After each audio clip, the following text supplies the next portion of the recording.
What's up, everybody? Back with motorcycle, working on the 08 gsxr. A little package today. Already opened it. Well, my kid already opened it, but new ignition, keys, came with new gas cap and new passenger lock set. Passenger seat lock. Pretty nice stuff. I mean, I got it off eBay from China. I mean, it looks pretty good. It's almost exactly the same as the OE. Came with all the bolts I need and everything to install it. You know, the key's pretty nice. I opted for the Suzuki key. Same look as the factory OEM key. Pretty nice. The ignition is exactly the same as the one here. The only difference is some of the torque screws on the original versus these are like just a Phillips head. But it's all sealed up. Everything looks watertight. Connector is again stock, so I should have no problems hooking this thing up and changing all the locks. I don't know if you guys watched any of the other videos, but the guy I bought the bike off was really sketchy, and he kept one of the keys. I didn't realize till I got home that he had kept it, and I didn't clue in. So I figured, you know what? Let's not have any issues. We'll get a new keys, everything. That way, if I ever do leave it somewhere, if somebody has a bright idea, well, it won't be such a good idea. They won't be able to take it. That's just one precaution. Who knows? Maybe an alarm system later on. What I'm going to do today is just change out the ignition, all the locks, and put the airbox back on, all that stuff. Because if you're familiar with the bikes, you got to take everything off up to the throttle bodies just so you can access the connector for the ignition, which is smart because you don't want it to be easily accessible. So I'll set you up and you can watch this happen.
And there we go.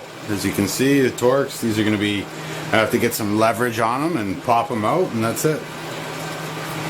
Okay, I cleaned them up, I mean a little bit, but they're not perfect. I'm going to put a little bit of blue thread lock on her and just fire her back in.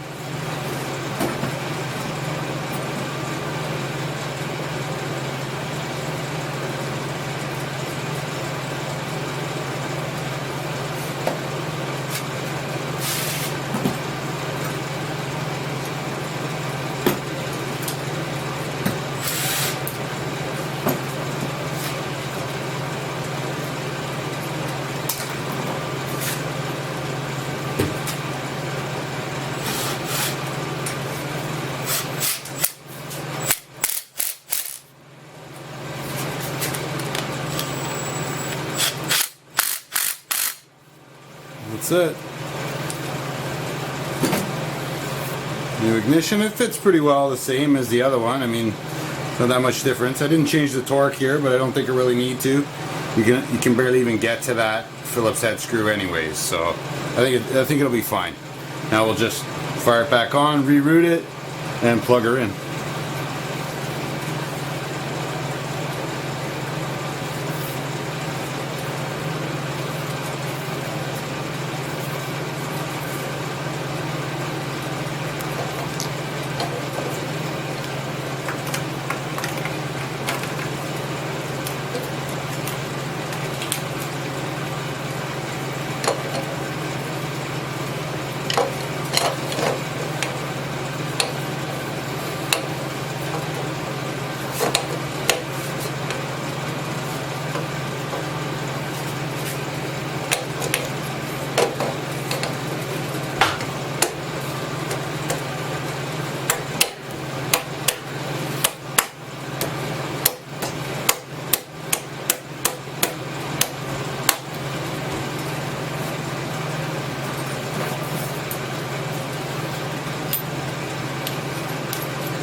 I don't know much about where this bike's been. Guy did have this, a couple holes drilled out. Could have been for a phone mount. Could have been for a stunt cage. No idea. Should be okay, like I said. I don't have this thing running perfectly yet. If you've seen any of the other videos, I still got a lot of issues to work out. Comes with 2 keys. Anyways, we'll get it started up. I just wanted to make sure everything was working and the connectors work and everything's the same.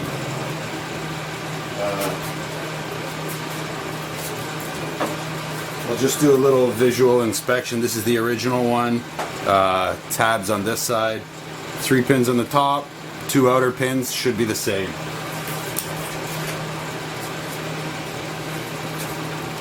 3 pins on top, 2 on the outer side, should be the same. Just check everything.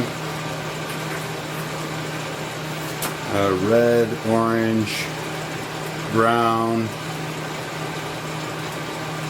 red and yellow and gray. It's exactly the same. Actually, this is heavier gauge wire than what came with the original.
just give you guys a close-up of what I'm talking about here. So, as you can see, this is the new one I just brought in, and the factory connector is right here, as you can see. So I mean, they'll make it together, but as you can see, I had to take the whole air box off just to get in here and access it. There is this main wiring harness here that clips. There's a little clip here that goes back into this hole just to keep everything nice and tight. Anyways, that was all part of taking everything off. And then again, back to sensors. I've changed the idle speed control sensor right here, throttle positioning sensor over there. Still no change in the performance, but it's funny, I had the since I had the airbox off and he changed all the sensors, I thought I'd do the last video, and everything started to work fine. The thing idled great, everything. So I'm waiting for the heel tech to come, but this is surprising to me that maybe it's this goes to the air temp sensor, intake air temperature sensor, and it might have something to do with that, with the fact that it wasn't running right. So I'll keep you guys posted. I'll set you back up. We'll finish this install. Okay, so we're back. I'm just going to plug these in together. I'm going to come on this side and do it.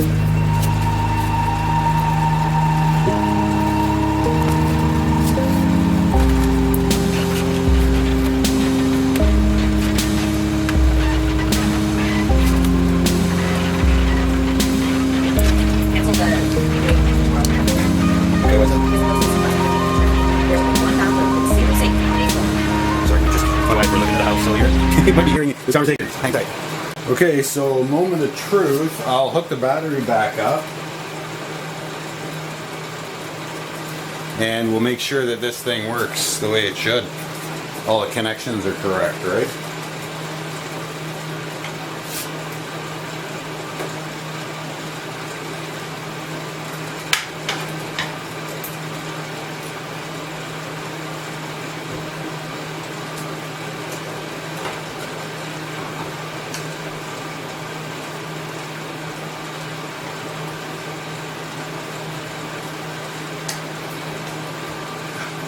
Okay, batteries hooked back up.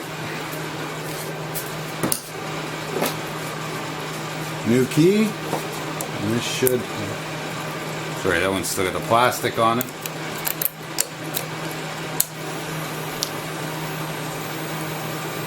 The gold.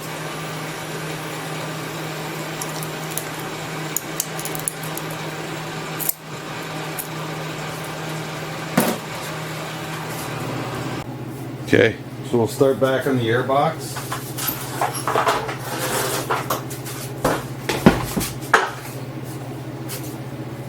Fitting the airbox back on here, throttle bodies. I did do all the spark plugs already. Checked everything else. Should just be a matter of pushing everything back on. That's it. We should be pretty good.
So I've heard that bad gas can cause a lot of problems. I've seen a bunch of guys saying change out the gas, drain it from the tank, and that could be the problem. But this thing runs pretty good. I mean, I don't think I'm going to do it yet. I'll change the gas cap and the passenger lock, and then if I'm still having issues, then I'll change it. I'll pull the tank off. What's up, everybody? Motorcycle back with the 08 gsxr 750. I lost some of the files from the ignition swap that I was doing. The memory chip went bad or corrupt. But anyways, so I bought the eBay ignition, put it in. The dash, turn the key, everything lights up, the dash lights up, everything's good, but it won't start.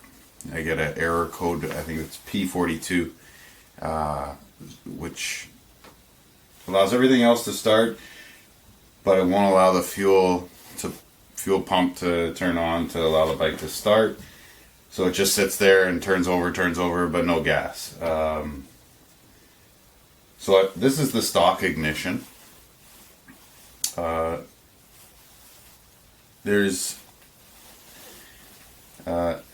It likes to see, so with the stock ignition there's a resistance built into the ignition itself, and the ECU needs to see that resistance or a drop in voltage in order to turn on the fuel pump. Stock one has it. The eBay one that I purchased, which is exactly the same, doesn't have that resistance in it, so it won't allow the ECU to turn on. So what I ended up doing is I tried to change the barrels for the key. I thought that would be the next easiest step. I took the 2 screws off, did the same for that, but the barrels are different sizes. I thought I would get lucky and they'd be the same size. I could just change the barrel, use the stock ignition, and everything would be fine, but that wasn't the case. So I had to disassemble everything else again and start from scratch. So I'll show you what I did here. I got a little diagram because I lost all the video. This is how it's going to work. Okay. So here is the diagram. This is the eBay exhaust, and this is how it breaks down.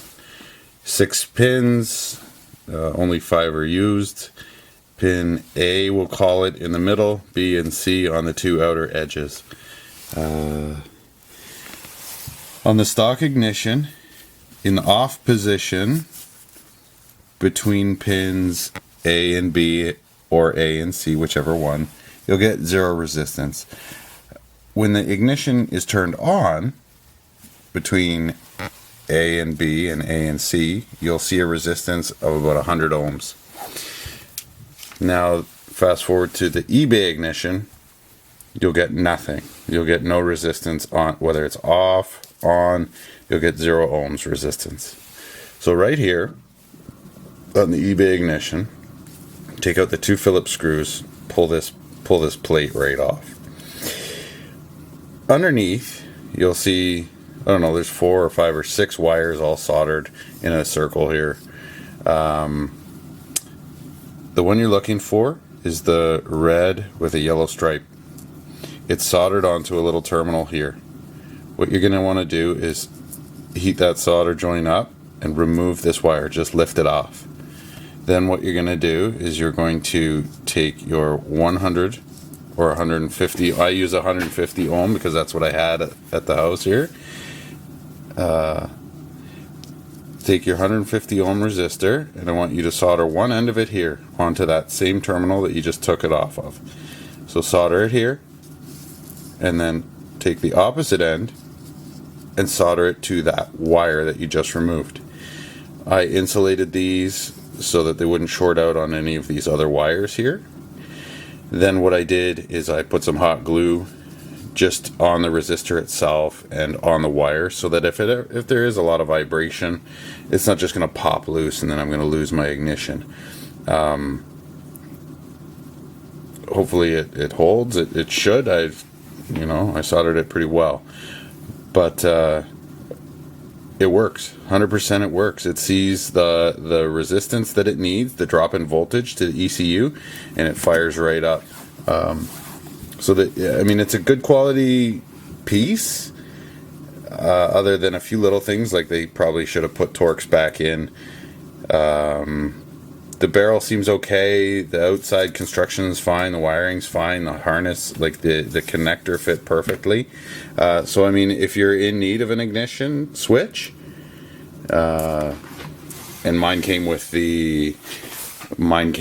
obviously the gas tank, the 2 keys, which are exactly the same look as the Suzuki stock keys, and the passenger seat lock. But I think, for the money, it was worth it, other than the fact that I had to put that resistor in. But it fires right up, and yeah. So hopefully that helps some of you guys out. If you have, maybe you lost your keys, I don't know, or if you had a guy, somebody stole a key or something, or who knows, or if any of your locks went bad, broke off a key in them. So hopefully this helps you guys out. Just keep watching, stay tuned. We got lots to come with this bike here, and I can show you some of my other projects when the weather gets a little nicer. All right.